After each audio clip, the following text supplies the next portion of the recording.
Un saludo cordial a todos los lectores de Las Dos Orillas. En este día saludamos al señor Fabio Arias, presidente de la Central Unitaria de Trabajadores. Señor Fabio, bienvenido a Las Dos Orillas.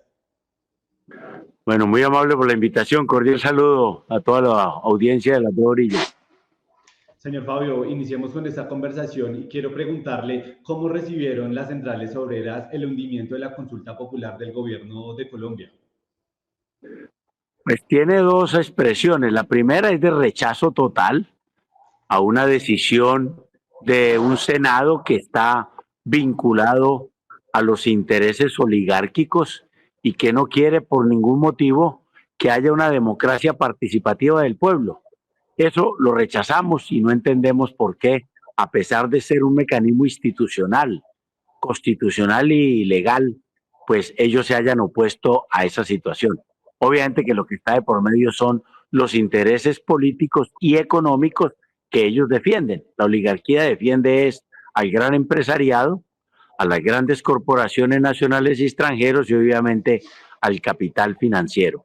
Y dos, que hayan recurrido a mecanismos profundamente perversos que incluyen evidentemente mecanismos fraudulentos para que no se pueda llegar a aprobar dicha consulta. Entonces, es un rechazo total, tanto al espíritu que contenía la propuesta como al método utilizado de manera fraudulenta. Mientras que la consulta popular se hundió, se revivió al unísono la reforma laboral. ¿Eso no les da a ustedes de pronto un parte de tranquilidad o cómo perciben eso desde las centrales obreras? Lo vemos como parte de la jugadita general que está realizando el Congreso de la República, porque ellos dijeron, revivimos la reforma, por tal motivo pierde peso la convocatoria a la consulta, y mientras tanto, pues trasladamos este tema a otra comisión y ahí vamos recortando más derechos. Esa es la preocupación nuestra, es decir, es la negación a que el pueblo decida por sí mismo, de manera soberana e independiente, por sus propios derechos y reivindicaciones. Ellos quieren mantener el control a toda costa de lo que son la posibilidad de que esa reforma laboral verdaderamente se constituya en la recuperación de derechos. ¿Cuáles deben ser los mínimos que tiene que tener la reforma laboral que las centrales obreras exigen o esperan que contenga el proyecto? La esencia, los temas mínimos, los voy a reducir, son tres de la ley 789/2002. Es decir, recuperar el recargo nocturno,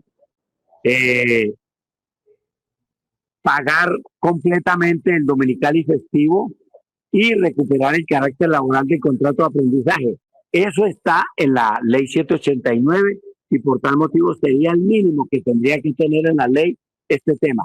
Y segundo, el problema de la flexibilización laboral. Nosotros creemos que en la nueva reforma laboral tiene que garantizarse total y radicalmente la estabilidad laboral en el empleo con los contratos a término indefinido y eliminar las modalidades encaminadas a tercerizar y subcontratar laboralmente a los trabajadores. Para mí eso serían los mínimos. Perfecto. Quisiera preguntarle, desde que se hundió la consulta popular, usted y los demás líderes de las centrales obreras han estado convocando a movilizaciones contra el Congreso.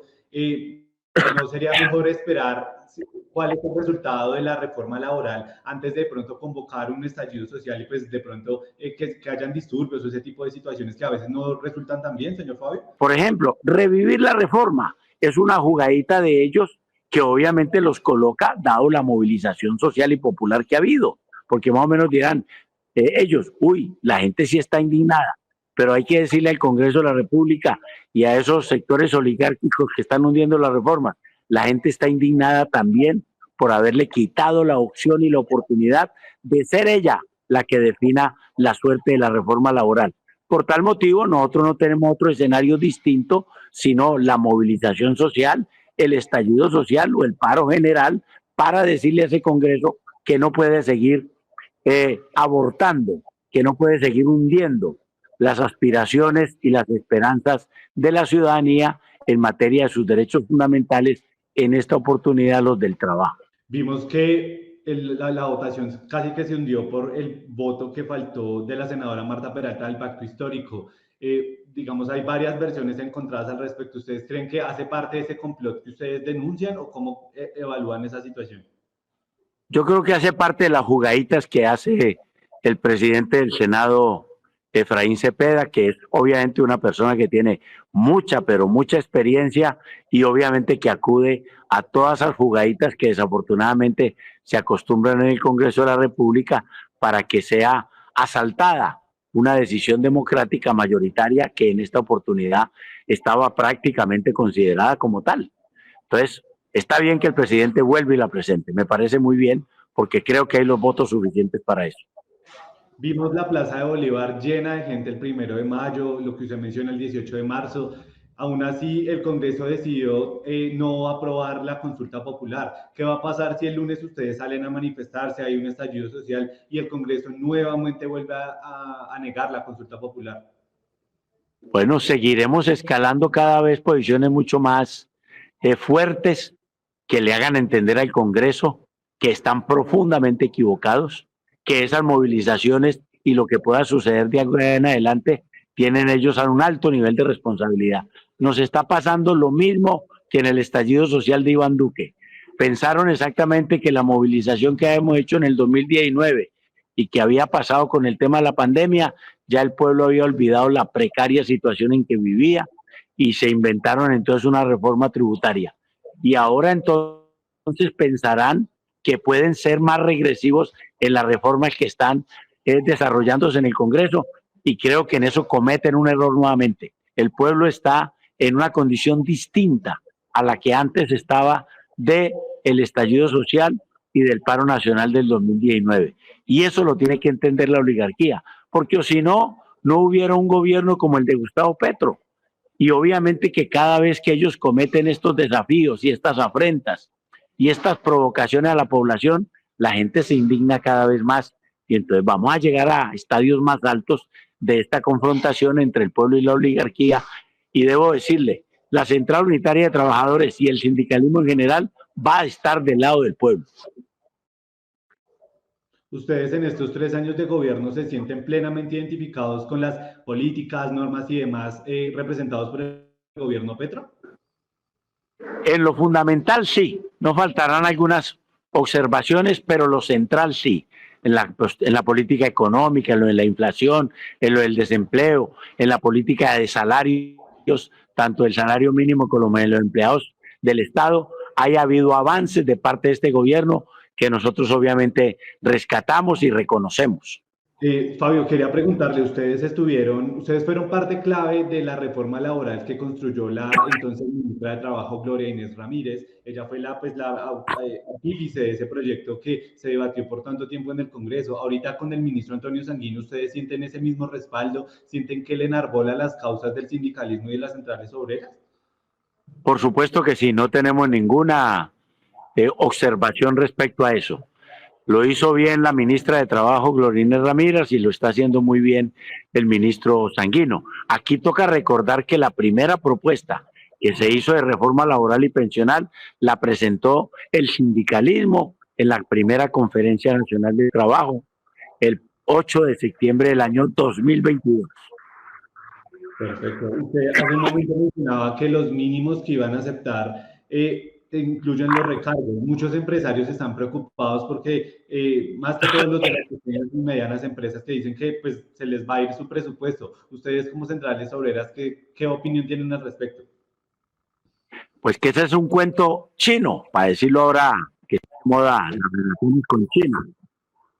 En, en este sentido, antes del 2002, es decir, la ley 789 fue sancionada por Álvaro Uribe Vélez el 28 de diciembre del año 2002. Antes del 2002, es decir, desde 1945 del siglo pasado, durante más de 65 años, todos los empresarios, grandes, pequeños y medianos y microempresarios, pagaron el recargo nocturno.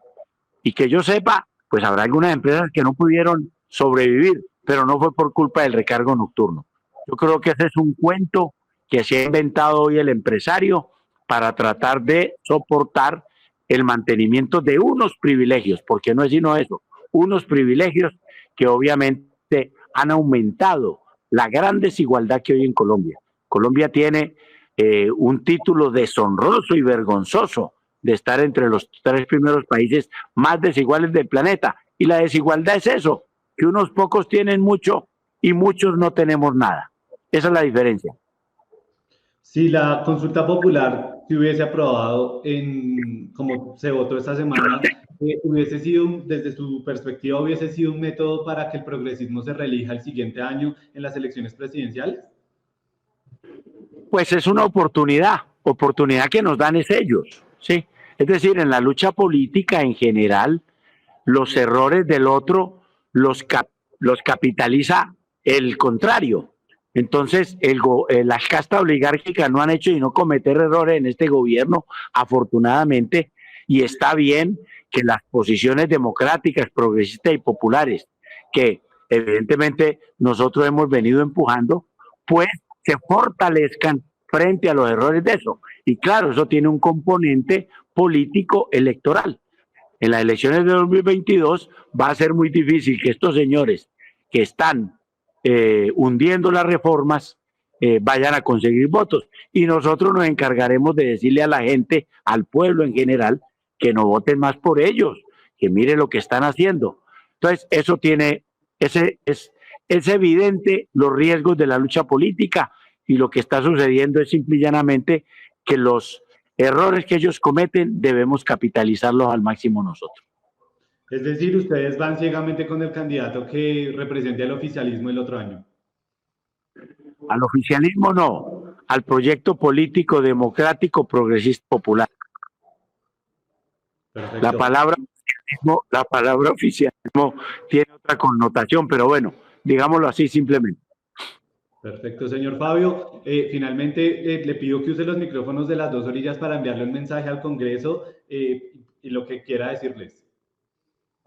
No, al Congreso de la República decirle que ellos no pueden seguir pensando que los únicos para los cuales se legisla en Colombia sean para las castas oligárquicas del país, que evidentemente aquí hay más gente que representar y que en el sector popular obviamente hay gente que está esperando que se les recuperen sus derechos y por eso vamos a persistir en esa situación. Señor Fabio, muchas gracias. Él fue Fabio Arias de la Central Unitaria de Trabajadores. Siga conectado con las dos orillas.